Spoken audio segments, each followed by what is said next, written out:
நேயர்களே, இது ஷர்மிளா டாக்கீஸ். நான் உங்கள் டாக்டர் ஷர்மிளா. இன்னைக்கு நம்மளோட சிறப்பு விருந்தினரா இணைஞ்சிருக்கிறாரு மூத்த பத்திரிகையாளர் திரு ஆர்.கே. வணக்கம் சார். வணக்கம். ஜி.ஆர். சுவாமிநாதன் அவர்கள் கொடுத்த தீர்ப்பு, அதை ஒட்டி அரசு தரப்பு மேல்முறையீடு செய்திருக்கிறது. ஆனா உடனே அந்த கேஸ் எடுத்து கண்டெம்ட் ஆஃப் கோர்ட் அப்படின்னு சொல்லியிருக்கிறாங்க. சிஐஎஸ்எஃப் ஓட உதவியோட ராம ரவிக்குமார் போய் அங்க வந்து தீபம் ஏற்றலாம் அப்படின்னு ஒரு ஆர்டரை வந்து ஜி.ஆர். சுவாமிநாதன் கொடுக்கிறாரு. உடனே 144 தடை உத்தரவு போடப்படுகிறது. கலவரம் ஏற்படுகிறது.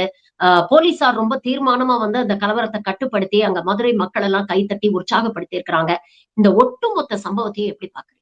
நம்ம வந்து நீதிபதி ஜி.ஆர். சுவாமிநாதன் பத்தி ஒன்றும் பேச முடியாதுங்க. கடைசியா பேசினவர் வந்து சவுக்கு சங்கர்.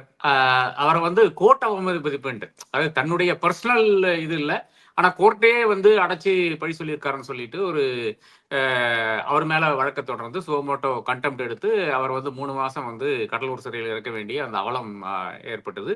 அதன் பிறகுதான் ஆக்சுவலா அவர் வந்து பல விஷயங்கள் அங்க நடக்கிறது, கடலூர் சிறையில் நடக்கிறது. அதன் பிறகு பல விஷயங்கள் அவர் வந்து செய்கிறார். அதன் பிறகு அப்கோர்ஸ் அவரோ இல்லை என்றால் பத்திரிகையாளர்களோ யாருமே வந்து ஜி.ஆர். சாமிநாதனுக்கு எதிராக ஒரு வார்த்தை கூட பேசவில்லை. இப்போ நான் சுப்ரீம் கோர்ட் தீர்ப்புகளை பத்தி நான் பல விஷயங்கள் செய்திருக்கேன். சிஜேஐஸ் பத்தி நான் பல விஷயங்கள் செய்திருக்கேன். அதாவது தொடர்ந்து ரமணால் இருந்து ஆரம்பித்துக் கொண்டு அதன் பிறகு வந்த நம்மளுடைய சந்திரசூட் ஆனாலும் சரி, கவாய் ஆனாலும் சரி, இவருடைய தீர்ப்புகளை பத்தி நாம் எவ்வளவோ விவாதிச்சிருக்கோம். ஆனா ஜி.ஆர். சாமிநாதனுடைய ஒரு தனித்துவம் என்னன்னு பாத்தீங்கன்னா, அவரை பத்தி பேசினா அவர் வந்து கோர்ட் கண்டெம்ட் ஆஃப் கோர்ட்டாக அதை மாற்றி விட்டு அதன் பிறகு வந்து நாம் அனைவரும் போய் நிற்க வேண்டும்.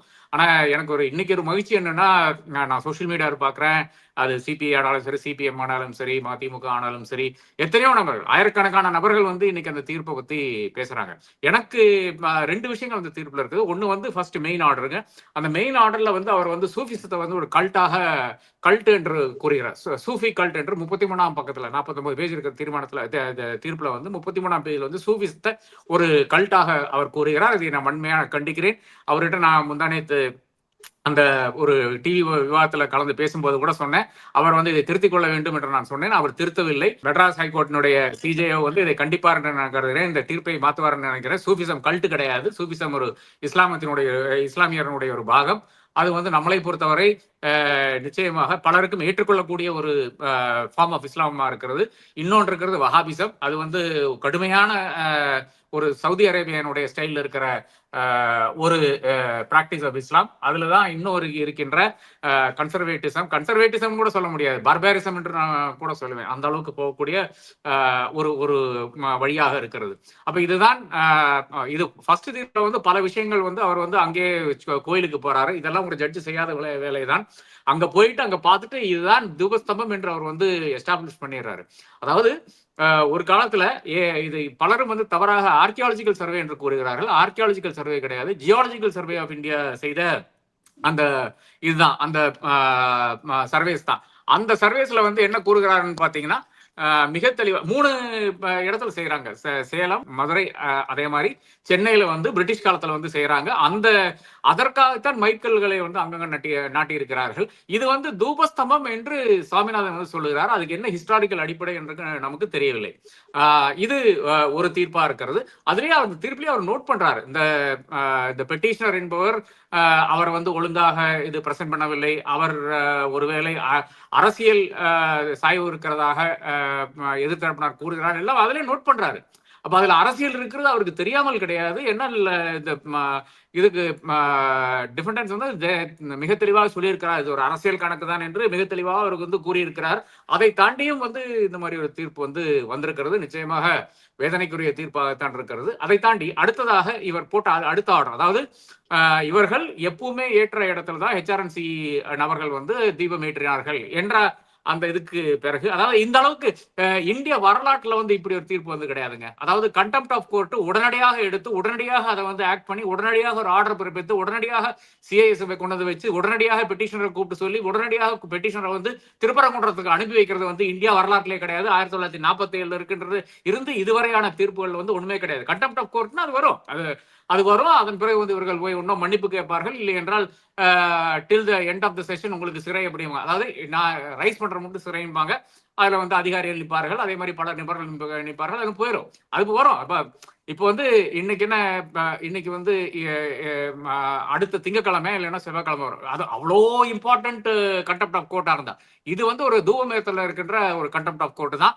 அதுல இவ்வளவு சீக்கிரமாக 6 மணிக்கே எடுத்து 6 மணிக்கே அதுல முடிவெடுத்து 6 மணிக்கே அதுல வந்து அனுப்பக்கூடிய அளவுக்கு அது இருக்கா என்றது மெட்ராஸ் உயர்நீதிமன்றத்தினுடைய தலைமை நீதிபதி நிச்சயமாக விசாரிக்க வேண்டும் என்று நான் வலியுறுத்துறேன். அடுத்ததாக மறுபடியும் வந்து 2 விஷயங்கள்ங்க.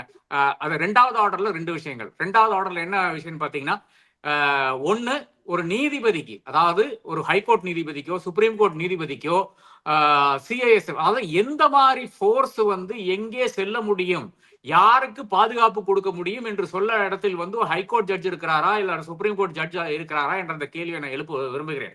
லா அண்ட் ஆர்டர் யார் கையில இருக்கிறது? இங்க இருக்கின்ற மாநில அரசாங்கத்தின் கையில் இருக்கிறது. அதுக்கு முதல்வர் தான் இன்னைக்கு வந்து தலைமை தாங்குகின்ற இடத்துல இருக்கிறாரு. அப்ப அப்படி இருக்கும்போது நீங்க யாருக்கு ஆர்டர் போட வேண்டும் என்றால் மதுரைக்கு ஆணையருக்கு ஆர்டர் போட வேண்டும். ஏன்னா முதலமைச்சருக்கே ஆர்டர் போடுங்க, ஒன்றும் கெட்டு போறது இல்லை. இல்லை என்றால் ஹோம் செக்ரட்டரிக்கு ஆர்டர் போடுங்க. ப்ரொவைட் ப்ரொடெக்ஷன் சொல்லிட்டு முதலமைச்சருக்கு, இல்லை என்றால் ஹோம் செக்ரட்டரிக்கு, இல்லை என்றால் மதுரை கமிஷனருக்கு போட வேண்டிய ஆர்டரை இவர் வந்து அங்க பாதுகாப்பு, அதாவது ஹைகோர்ட்டினுடைய பாதுகாப்புக்காக சஞ்சய் கிஷன் கால் வந்து கொண்டு வந்த ஒரு செட்டப்பை யூஸ் பண்ணிக்கொண்டு பாதுகாப்புக்காக வந்த நபர்கள் சிஏஎஸ்எஃப் அந்த மேண்டேட்டே பாத்தீங்கன்னா மாநிலத்துக்குள்ளால வந்து அவர்களால் வந்து ஒரு ஆக்ஷன் எடுக்க முடியாது. இப்ப வந்து ஈடிக்கு அவர்கள் வந்து துணை போகிறார்கள், அதெல்லாம் பார்த்து கொண்டுதான் இருக்கிறோம். ஆனால் அது வந்து மத்திய அரசாங்கம் பிறப்பித்த ஒரு ஆர்டர் அடிப்படையில் அவங்க போய் கொண்டிருக்கிறார்கள். இது வந்து அதாவது எக்ஸிகியூட்டிவ் டொமைன்ல ஜுடிஷியரி வந்து இந்நாள் தான் போகணும், இன்னார் போகக்கூடாது. நாளைக்கு இதே நம்ம லாஜிக்கை எக்ஸ்டெண்ட் பண்ணிட்டு நாளைக்கு ஆமாங்க நம்ம பண்ணலாம், பிஜேபியினுடைய தொண்டர்படை போகலாம், இல்லை என்றால் திமுகவினுடைய தொண்டர்படை போகலாம், இல்லை என்றால் வேற யாராவது போகலாம், இல்லை என்றால் சுப்பிரமணியன் சாமிக்கு ஒரு வரவேற்பு கொடுத்தாங்க இல்லையா வளர்மதி எல்லாம் ஹைகோர்ட்ல, அந்த மாதிரி இருக்கிற பெண்கள் போலாம் எல்லாம் நாளைக்கு ஒரு ஆர்டர் வர்றதுக்கும் வாய்ப்பு இருக்கிறது. இந்த ஒரு ஆர்டரை பேஸ் பண்ணிட்டு அது this is completely out of order என்றதுதான் என்னுடைய ஒரு வாதமா இருக்குது. சிஏஎஸ்எஃப் அனுப்பக்கூடிய அந்த அதிகாரம் வந்து ஒரு ஹைகோர்ட் ஜட்ஜுக்கோ ஒரு சுப்ரீம் கோர்ட் ஜட்ஜுக்கோ கிடையாது என்பதுதான் உண்மை நிலையா இருக்கிறது. சஞ்சய் கிஷன் கால் கூட எக்ஸிகியூட்டிவ் கூட அவர் கலந்தாலோசித்த பிறகுதான், அதாவது ஹைகோர்ட்டுக்கு வரும்போது இங்க இருக்கின்ற போலீஸ்கள் வந்து தாராளமாக யாரையோ கடத்தி விடுகிறார்கள் என்ற அந்த அடிப்படையில் வந்து மத்திய அரசாங்கத்துக்கு அவர் எழுதி மத்திய அரசாங்கத்தின் அதனுடைய ஆர்டர் பேர்ல தான் சிஐஎஸ்எஃப் வந்து இங்க வருது. இது ஒரு பக்கம். 2வதாக 10 பேர் செல்லலாம் என்று நீங்க சொன்னீங்க. அந்த பெட்டிஷனர் கூட 10 பேர் செல்லலாம் என்று சொன்னீங்க. உங்களுக்கு என்ன மெக்கானிசம் இருக்கு அதை இம்ப்ளிமெண்ட் பண்றதுக்கு? 10,000 பேர் நீங்க போய் நிக்கிறாங்க இல்லையா?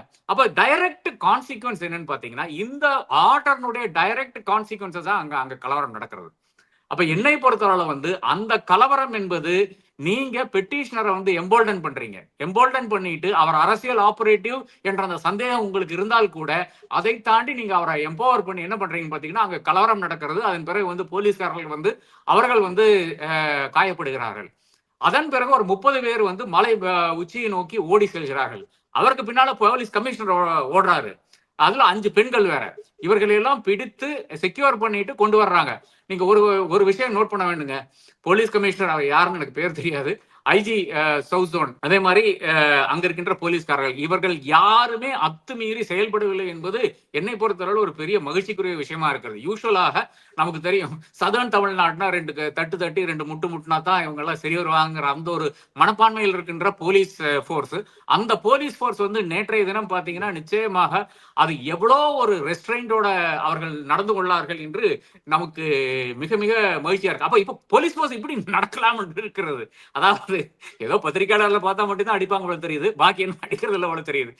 ஆனா அங்க மதுரையில வந்து எவ்வளவோ போலீஸ்காரர்கள் இருந்தார்கள், பத்திரிகையாளர்கள் எவ்வளவோ நபர்கள் இருந்தார்கள். அப்புறம் என்னுடைய நண்பர்கள் எல்லாம் வீடியோ எடுத்துக்கொண்டு எனக்கு அனுப்பி கொண்டிருந்தார்கள்.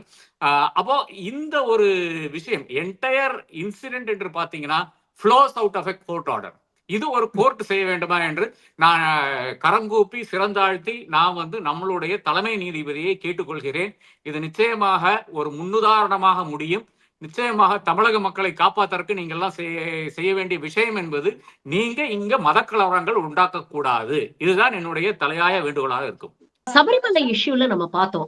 சுப்ரீம் கோர்ட் பெண்கள் போலாம் அப்படின்னு ஒரு தீர்ப்பு கொடுக்கும் பொழுது, உள்துறை அமைச்சர் அமித்ஷா என்ன சொன்னார்னா, இது எங்களுடைய மத நம்பிக்கைக்கு எதிரானது. இது போன்ற நடைமுறைப்படுத்த முடியாத தீர்ப்புகளை கொடுப்பதை நீதிமன்றங்கள் தவிர்க்க வேண்டும். அப்படிங்கிற ஒரு விஷயத்த அந்த வழக்குல அவங்க பதிவு பண்ணாங்க. அதுக்கப்புறம் பெண்கள் போகக்கூடாதுன்னு அங்க போய் போராட்டம் பண்ணி கலவரம் பண்ண ஆமா. விஷயங்கள்லாம் பார்த்தோம். அதற்கு நேர் எதிராக ஒரு விஷயம் தான் மதுரையில நடக்குது. காலங்காலமாக இருக்கக்கூடிய நடைமுறை. அதை இரு சமூகத்தினரும் ஏற்றுக்கொண்டு எந்த விதமான ஒரு கலவரமும் இல்லாம ஒரு அமைதியா போய் கொண்டிருக்கக்கூடிய ஒரு இடத்துல ஒரு சில சங்கிகள் வந்து இத ஒரு பிரச்சனையாக எழுப்பி அத கோர்ட் வரைக்கும் கொண்டு போய் இன்னைக்கு ஒரு ஜுடிஷியல் ப்ராசஸ் மூலமா ஒரு பொலிட்டிக்கல் நரேட்டிவ செட் பண்றதுக்கான முயற்சிய பண்றாங்க. இதுல வந்து திமுக ஒரு அரசு ஒரு கேட்ச் 22 சிச்சுவேஷன்ல மாட்டிக்கிறாங்க. அதாவது இதற்கு எதிர்த்து அவங்க அப்பீல் பண்ணா ஆன்டி ஹிந்து அப்படின்னு சொல்லிடுறாங்க. இதை நடைமுறைப்படுத்த ஆதரவாக நின்றார்கள்னா சிறுபான்மையிற்கு எதிரானவர்கள் அப்படிங்கிற விமர்சனம் வரக்கூடிய ஒரு ஒரு ஒரு கார்னர்ல அவங்கள தள்ளுறாங்க. இப்படிப்பட்ட சூழ்நிலையில தமிழ்நாடு அரசும் முதலமைச்சரும் இதை எப்படி ஹேண்டில் பண்ணிருக்காங்கன்னு நீங்க நினைக்கிறீங்க? இதுல வந்து என்னை பொறுத்தவரை வந்து 2 முக்கியமான விஷயங்கள். ஒண்ணு வந்து கோர்ட்டினுடைய நடவடிக்கை, அதை தாண்டி இருக்கின்ற பாஜகவினுடைய அவருடைய எக்கோசிஸ்டம் இருக்கிறது, கோதி மீடியாவினுடைய செயற்கள், அப்புறம் வந்து முதல்வருடைய இது 3 இதா பிரிச்சு பார்க்கலாம் என்று நான் கருதுகிறேன். ஒண்ணு, சுப்ரீம் கோர்ட் நீங்க குறிப்பிட்ட மாதிரி அமித்ஷாவானாலும் சரி, பாஜகவினர் வந்து அந்த தீர்ப்பை ஏற்கவில்லை. அதற்கு வந்து சிபிஎம் என்ன செஞ்சது, அந்த சமயத்தில் என்ன செஞ்சது நாம் மிக தெளிவாக பார்க்க வேண்டும். அவர்கள் வந்து டோக்கனுக்காக அவர்கள் வந்து 2 பெண்களை அங்க கொண்டு போயிட்டு தரிசனம் பண்ணிட்டு அவங்க வந்து அனுப்பி வச்சார்கள். அதன் பிறகு பெண்களை அங்க அனுமதிக்கலை. அதாவது மென்ஸ்ட்ரேட்டிங் விமனை வந்து அங்க அனுமதி கிடையாது. இப்பவும் வந்து இளம் பெண்கள் 10 வயசு கீழே இருக்கிறவங்க, 60 வயசுக்கு மேல இருக்கிறவங்க போய் கொண்டு தான் இருக்கிறார்கள். அதுல ஒன்றும் தடை இல்லை. ஒண்ணு. அப்போ சிபிஎம் அதை கையாண்ட விதம், அதாவது ஆண்டவன் இல்லை என்று சொல்லக்கூடிய ஒரு கட்சி வந்து இன்னைக்கு பெண்களை விடாது என்ற ஒரு நிலை தான் இருக்கிறது. அப்ப சிபிஎம்மும் பிஜேபியும் ஏறத்தாழ ஒரே சிச்சுவேஷன்ல தான் அங்க இருக்கிறது. இது அரசியல். இது அரசியலாக எடுத்துக்கொள்ளலாம். ஒண்ணு. ரெண்டாவதாக அயோத்தி தீர்ப்பை பாருங்களேன். அயோத்தி தீர்ப்பு வந்து ஆஹா ஓஹோன்னு வரவேற்ற அதே கட்சி தான் இன்னைக்கு என்ன சொல்லுதுன்னு பாத்தீங்கன்னா, சபரிமலைக்கு பெண்கள் போகக்கூடாது, அது வந்து சுப்ரீம் கோர்ட் தவறு செஞ்சிருச்சு என்று சொல்கின்ற அதே கட்சி தான் இப்போ வந்து திருப்பரங்குன்றத்திலையும் இந்த மாதிரி ஒரு விஷயம் கோர்ட் சொல்லிச்சுன்னு கத்தி கொண்டிருக்கிறார்கள். இது ஒரு பக்கம். ரெண்டாவதாக இதனுடைய ஒரு ஒரு இம்பாக்ட் என்று பாத்தீங்கன்னா, நீங்க குறிப்பிட்ட மாதிரி என்ன செஞ்சாலும் தவறு என்று ஆகிவிடும். அதாவது அங்க தூபஸ்தம்பத்துக்கு மேல கொளுத்துனீங்கன்னா சிறுபான்மையினருக்கு பிரச்சனை ஆயிரும். அதே மாதிரி கீழே தான் கொளுத்துனாங்கன்னா அது வந்து கண்டெம்ட் ஆஃப் கோர்ட் ஆயிரும். அப்ப கண்டெம்ட் ஆஃப் கோர்ட் ஆனா பரவாயில்ல என்ற அடிப்படையில் தான் இந்த அரசாங்கம் இதை வந்து அணுகி இருக்கிறதாகத்தான் நான் நினைக்கிறேன். அரேஞ்ச்மெண்ட்ஸ் எல்லாம் பண்ணாங்க, நேற்று கரெக்டா பண்ணாங்க, செய்து விட்டார்கள். இதுல யாரும் முருகன் கிட்ட ஒன்றும் கேட்கவில்லை என்றதுதான். முருகனையும் ஒரு பார்ட்டியாக சேர்த்திருக்க வேண்டும். எப்படி ராம்லல்லாவை வந்து பராசரன் என்ற ஒரு அட்வொகேட், அதாவது ஒரு சீனியர் அட்வொகேட் வந்து அவரை ரெப்ரசன்ட் பண்ணிட்டு அயோத்தியனுடைய ஒரு தீர்ப்புல இருக்கின்ற பெரிய விசித்திரம் என்னவென்றால் ராமரே கோர்ட்டுக்கு வந்தார் என்றதுதான் ஒரு பெரிய ஒரு விஷயமா இருக்கிறது. அதுவும் சுப்ரீம் கோர்ட் வந்து 2017 அதாவது இந்த இந்த நூற்றாண்டுல அதை வந்து ஆஹா ஓ ஓ ஆமா இதுதான் நடக்கணும் என்று சரி வச்சது கூட நாம் பார்த்து கொண்டிருந்தோம். அப்ப இவரை முருகனை கூட ஒரு பார்ட்டியா வந்து சேர்த்திருக்கலாம் இந்த கேஸ்ல. அவரை கைட் பண்றதுக்கும் இன்னொரு பராசரணை வைத்திருக்கலாம் என்று நான் கருதுகிறேன். அதன் பிறகு இந்த தீர்ப்பு கொடுத்துருக்கலாம். ஒண்ணு. அடுத்ததாக இப்ப என்னை பொறுத்தவரை வந்து இப்போ அரசியலாக பார்க்க வேண்டும் என்றால் நிச்சயமாக இந்த தூபஸ்தம்பத்துல வந்து ஒரு வாட்டி ஏத்தினா அப்புறம் வந்து எல்லா வாட்டியும் ஏற்ற வேண்டிய அந்த ஒரு கட்டாயம் இருக்கிறது. அதை யாரும் மறுக்க முடியாது. ஆனா என்னை பொறுத்தவரை அங்க இருக்கின்ற சிறுபான்மையினருக்கு அது ஒரு பிரச்சனையாக தோன்றவே இல்லை. எங்க வேணா ஏத்திட்டு போடுங்க, எங்களுக்கு என்ன பிரச்சனை என்ற அளவில் தான் அவர்கள் வந்து அதை வந்து அணுகுகிறார்கள். அப்ப அங்க ஏற்ற விட்டிருக்கலாம் என்று நான் கருதுகிறேன். ஆனா பிரச்சனை என்னன்னு பாத்தீங்கன்னா, அதுல இருந்து ஏறத்தாழ ஒரு 50 மீட்டர் அருகில தான் இப்ப வந்து தர்கா இருக்கிறது. அதுதான் பிரச்சனை. அப்போ இவர்கள் வந்து நாம எல்லா இடத்துலையும் பார்த்து கொண்டிருக்கிறோம். அதாவது ஒவ்வொரு திருவிழாக்கும் இப்ப தீபாவளியில இருந்து ஆரம்பிச்சு ராம் லீலால இருந்து ஆரம்பிச்சு எந்த ஒரு திருவிழாக்கும் இவர்கள் வந்து அந்த ப்ரொசஷன் எடுத்துட்டு போறதே வந்து ஒரு மசூதி பக்கமாக தான் போகிறார்கள். இந்தியா ஒட்டுமொத்தக்கும், தமிழ்நாட்டில் மட்டும் கிடையாது, தமிழ்நாட்டில் கிடையாது, கேரளாவில் கிடையாது, பாக்கி எல்லா இடத்துலையுமே வந்து மசூதிக்கு முன்னால போய் நின்று அங்க வந்து ஏதோ ஒரு அடாவடித்தனம், ஹைதராபாத்ல பார்த்திருக்கோம், உத்தரப்பிரதேசல பார்த்திருக்கோம், எல்லா இடத்துலையும் பண்றது அடாவடித்தனத்தை பண்ணிவிட்டு அதன் பிறகுதான் அவங்க வந்து கிளம்பி போவாங்க. அதான் பிரச்சனை. 50 மீட்டர்ல வந்து ஒரு தர்கா இருக்கும்போது அந்த தர்காவுக்கு எதிராக ஏதாச்சும் செய்து விடுவார்களோ என்ற அந்த ஐயம் வந்து நிச்சயமாக அரசாங்கத்துக்கு இருக்கத்தான் செய்யும். அதற்கு ஏதாச்சும் வழிவகை செய்திருக்க வேண்டும் என்று நான் கருதுகிறேன். அப்ப அரசியல் ரீதியாக பார்க்க வேண்டும் என்றால் நிச்சயமாக இது ஒரு ஒரு ஒரு ஒரு பொலிட்டிக்கல் ஸ்டாண்ட் ஆஃப் வந்து இப்போதைக்கு இதை வந்து தவிர்த்திடலாம். அதாவது அங்க மேல வந்து நீங்க ஏற்ற அனுமதி கொடுத்திருந்தீங்கன்னால் இந்த ஒரு 30 பேரை நான் ஃபர்ஸ்ட் மேல ஏறணுங்க, ரொம்ப கஷ்டமான படி, ரொம்ப கஷ்டம். அங்க இது ஒதுங்கறக்கு இடம் கிடையாது, அங்க தண்ணி கிடையாது, ஒரு வசதியும் கிடையாது. நாங்க போயிருக்கேன், அதனால தான் சொல்றேன். பிப்ரவரியில போயிட்டு விரிவா ஒரு கட்டுரை கூட எழுதியிருக்கேன் ஃப்ரண்ட் லைன்ல. ஸோ அந்த அளவுக்கு இருக்கின்ற ஒரு இடத்துல செய்திடலாமோ இது என்ற ஒரு ஒப்பீனியன் அங்க இருக்கிறது. கடைசியாக அங்க நடந்த அந்த சூழல்ல வைத்து பார்க்கும்போது நிச்சயமாக ஒரு 10,000 பேர் அங்க வந்து நிற்கும் போது நிச்சயமாக பதட்டமான சூழ்நிலை தான் வரும். யாருமே லோக்கல் கிடையாதுங்க, ஒரு மனிதன் கூட அதுல வந்து லோக்கல் கிடையாது. அப்போ அங்க இருக்கின்ற மக்களுக்கு வந்து மிக தெளிவாக தெரிகிறது, நமக்கு இங்க வந்து ஒஸ்ட் பிசினஸ் மேனுக்கு பிசினஸ் கெடுது. நேற்று கம்ப்ளீட்டா அவுட்டுங்க. அப்ப பிசினஸ் மேனுக்கு வந்து சாதாரணமாக ஹிந்து நாடார்ஸ் வந்து இப்ப பிஜேபி கூட இருக்கிறதாகத்தான் சொல்லிக் கொண்டிருக்கிறார்கள். பல இடங்கள் அது உண்மைதான். இப்ப நான் பார்த்ததுல விருதுநகர் ஆனாலும் சரி, இல்ல திருநெல்வேலி அந்த பக்கம் எல்லாம் ஹிந்து நாடார்ஸ் எல்லாம் அவங்க கூட தான் இருக்காங்க. இது ஒரு பக்கம் இருந்தால் கூட, ஆனா அங்க இருக்கின்ற அந்த ஊர்ல இருக்கின்ற இந்துக்களானாலும் சரி, இஸ்லாமியர்களானாலும் சரி, அவர்கள் எல்லாம் ஒன்றாக நிற்கிறார்கள் என்பதுதான் முக்கியமான விஷயம். அந்த யூனிட்டியை வந்து இப்ப வந்து சீர்குலைக்கிறதுக்கான அந்த முயற்சிகள் வந்து நடந்து கொண்டிருக்கிறது. ஏனென்றால் அங்க ஒரு கலவரம் வந்தா மட்டும்தான், இப்ப வந்து நான் ஒரு கோத்ரா டைப் இன்சிடென்ட் ஏதாச்சும் கொண்டு வந்தா மட்டும்தான் அடுத்ததாக பிஜேபிக்கு இங்க வந்து காலமுன முடியும் என்று நினைக்கின்ற நிறைய நபர்கள் இருக்கிறாங்க. இதற்கு கான்டெக்ட் என்னன்னு பாத்தீங்கன்னா வேற ஒன்றும் கிடையாதுங்க. பாருங்க, தீபம் ஏற்ற உடல என்று சொல்வது வந்து எளிதாக ஒரு சென்டென்ஸ்ல முடிஞ்சு விடும்.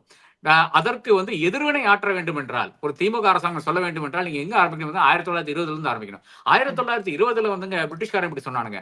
அதன் பிறகு வந்து 1935 சொன்னாங்க. அதுக்கப்புறம் 1940 இந்த தீர்மானம் வந்துச்சுங்க. 1996 இந்த ஒரு தீர்மானம் வந்துச்சுங்க. அது வந்து இது சிக்கந்தர் மலைன்னு சொன்னாங்க.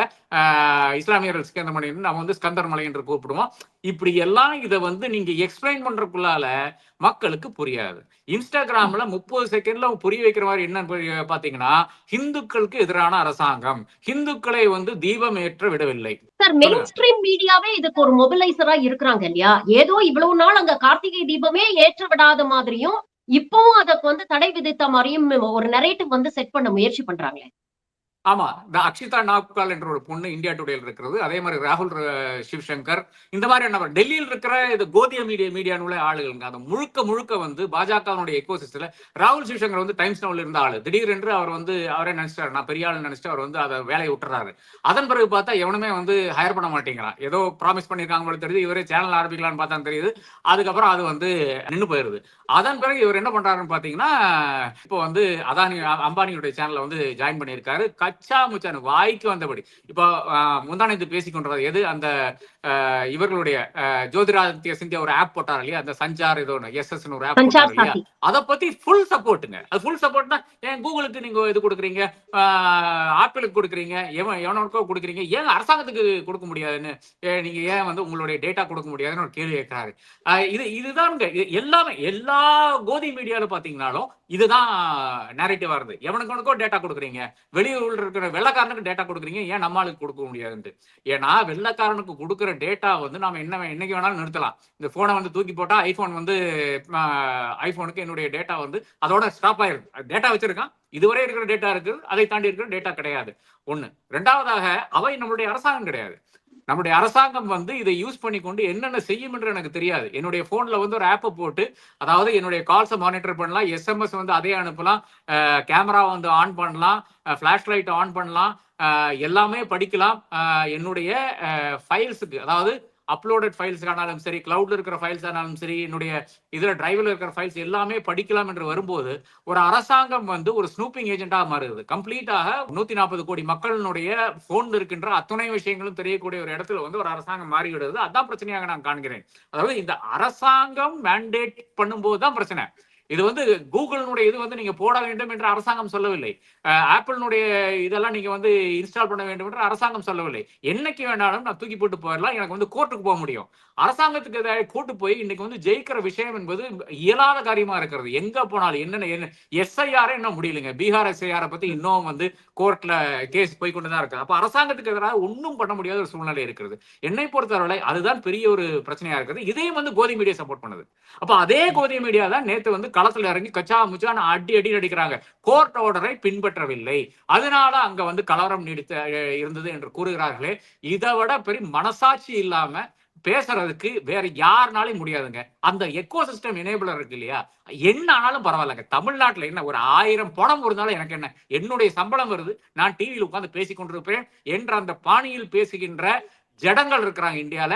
அதுவும் பத்திரிகையாளர் வேஷத்துல இருந்து கொண்டிருக்கிறார்கள். இதோடைய லார்ஜர் பிக்சர் அது அடுத்தது என்ன அப்படிங்கிறதையும் நம்ம பார்க்க வேண்டியிருக்கு. இப்போ இதுல வந்து லீகலா அடுத்தடுத்து என்ன நடக்கணும்? நிர்வாக ரீதியா அடுத்தடுத்து என்ன நடக்கணும்? லார்ஜர் பொலிட்டிக்கல் பிக்சர் நீங்க சொன்ன மாரி ஒரு அயோத்தியா மாரி ஒரு சின்ன விஷயத்துல ஆரம்பிச்சு, அதுக்கு ஒரு பொலிட்டிக்கல் கலர் குடுத்து அத நேஷனல் இஷ்யூவா மாத்தி, எப்படி யுபிஐ வந்து கைப்பற்றியது பிஜேபின்னு தெரியும். அயோத்தியாவுக்கு முன்னால் 2 சீட் இருந்தவங்க, கிட்டத்தட்ட 80 சீட் வாங்குனாங்க அடுத்த தேர்தல்ல அப்படிங்கிறதையும் நம்ம பார்க்கிறோம். சோ இதோடைய லார்ஜர் பிக்சர் இனி நடக்கக்கூடிய விஷயங்கள். இது போன்ற ஒரு கலவரத்தின் மூலமாக தமிழகத்தில் ஒரு ஆட்சி மாற்றத்தை கொண்டு வரதுக்கு முடியுமா இவங்களால? அதற்கான பொலிட்டிக்கல் இம்ப்ளிகேஷன்ஸ் இருக்கா? மக்கள் எப்படி இத வந்து பார்க்குறாங்க? என்ன நினைக்கிறீங்க? What will be the next sequence of events? இல்ல இது இது கோத்ரானுடைய அயோத்தியானுடைய இன்னொரு வேரியேஷன் தான். அதாவது தமிழகத்துல வந்து முஸ்லிம்களை அடிச்சால் வந்து அது வந்து வேலைக்கு ஆகாதுன்னு உங்களுக்கு தெரியும். அப்ப அது முஸ்லிம்களை அடிக்கிற துன்புறுத்துகின்ற விஷயம் இருக்காது. இந்துக்களுக்கு துரோகம் செய்தார்கள், இந்துக்களை ஏமாத்தி விட்டார்கள். இதான் இன்னைக்கு வந்து நயனார் நாகேந்திரன் அங்க தான் பேச போறாரு. நான் 11 மணிக்கு வராரு திருப்பரங்குன்றருக்கு. அதான் அதான் பேச்சு இன்னைக்கு அதான். இப்போ சோசியல் மீடியால எல்லா இடத்துலயும் வந்து இந்துக்களுக்கு எதிரான திமுக.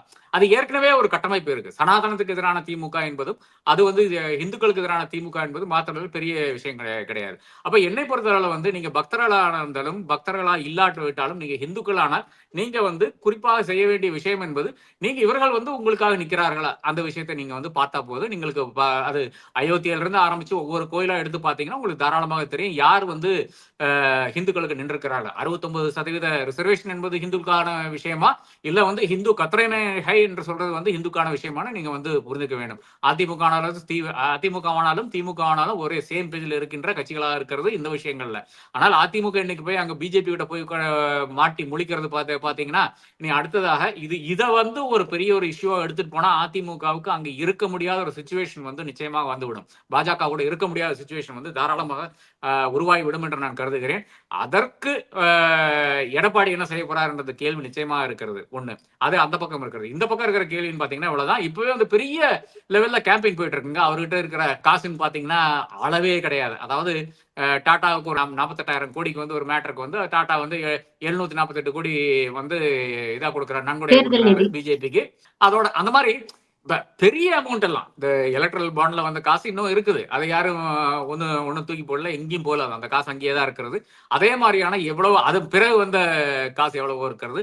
அந்த காசுகள்லாம் அங்கேயே தான் இருக்கிறது. அது வந்து பெரிய ஒரு ஒரு மேக்சிமம் முடிகின்ற ஒரு மீடியா கேம்பெயின் வந்து நடக்க போகுது. ஹிந்துக்கு எதிரான அரசாங்கம் தான் அங்க கேரளா ஆனாலும் சரி, தமிழ்நாட்டில் ஆனாலும் சரி, இல்ல பெங்கால்ல ஆனாலும் சரி, அது ஒரு கட்டமைப்பு வந்து போய்கொண்டே இருக்கும்.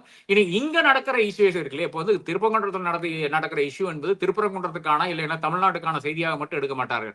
இந்துக்கு எதிரான எதிர்கட்சிகளுடைய இந்தியா கூட்டணியில் இருக்கிற கட்சிகள் என்று எடுத்துக்கொண்டு போயிட்டு அது பெங்கால் ஒரு பெரிய பிரச்சாரமாகவும், பெங்கால்ல வந்து இது ஒரு பெரிய பிரச்சாரமாக மாறக்கூடியது. அசாமில் பெரிய பிரச்சாரமாக மாறப்போகுது. பாக்கி எல்லா இடத்துலயுமே எங்கெங்க தேர்தல் நடக்கிறதோ அந்த தேர்தல் சமயத்துல வந்து திமுகவுக்கு எதிரான விஷயங்கள், அதே மாதிரி சிபிஎம்க்கு எதிரான விஷயங்கள் வந்து கொண்டே இருக்கு. ஏன்னா சிபிஎம் இன்னைக்கு வந்து அதிகாரத்தில் இருக்குது.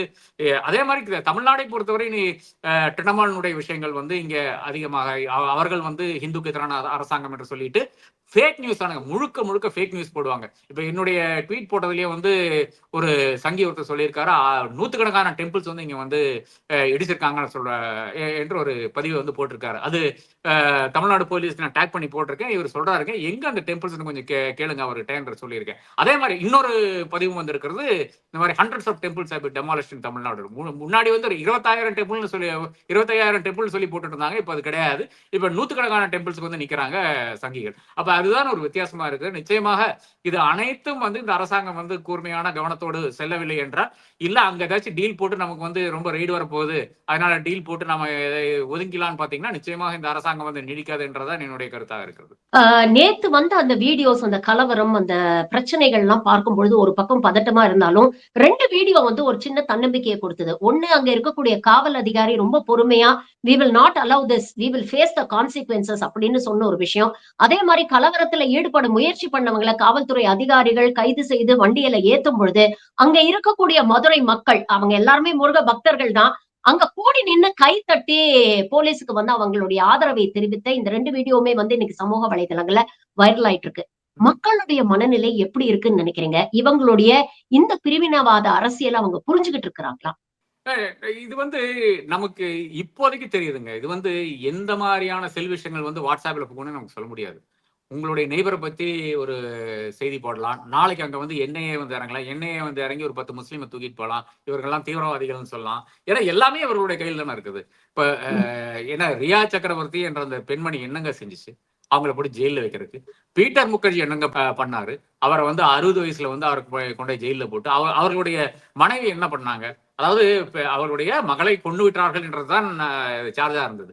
60th பர்த்டேக்கு அவர் தூக்கி போடுறாங்க. ஜெயில்ல போடுறாங்க. பீட்டர் முகர்ஜி. இந்த மாரி என்ன என்ன வேணாலும் செய்யலாம் சென்ட்ரல் ஏஜென்சியை வைத்துக் கொண்டு. உங்களுடைய வாழ்க்கை என்பது, உங்களுடைய லைஃப் என்பது என்னுடைய கையில் இருக்கிறது என்று அந்த ஒரு பாணியில் செயல்படுகின்ற, பயணித்துக் கொண்டிருக்கின்ற ஒரு அரசாங்கம்.